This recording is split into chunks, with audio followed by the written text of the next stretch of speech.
Hello there, this is Susan Oxnavad. Today I'm going to teach you how to insert audio into Google Slides.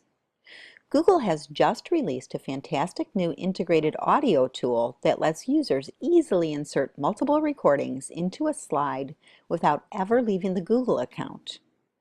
The great new feature makes it even easier for students to create engaging multimedia projects. So now I'd like to show you how to add audio to a Google slide in 5 simple steps.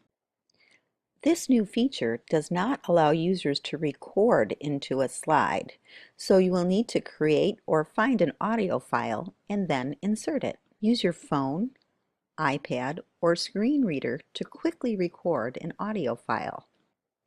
Make sure to give it a name and save it to Drive. Here's a folder of some audio recordings I'm using for this project.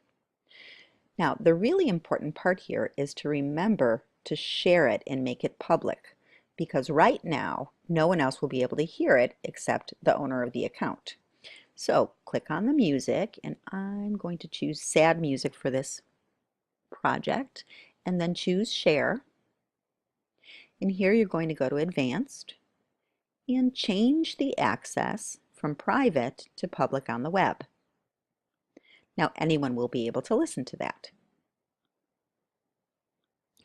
Once your audio files are in place and shared, you can return to your slides. From the menu at the top of the screen, select Insert, Audio.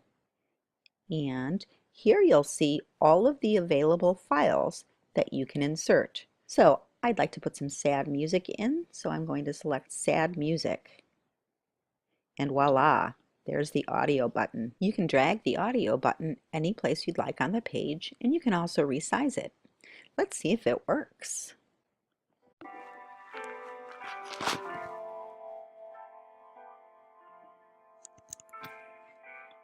For more tips and tricks for efficiently and effectively integrating technology into the classroom, visit my blog, Cool Tools for 21st Century Learners.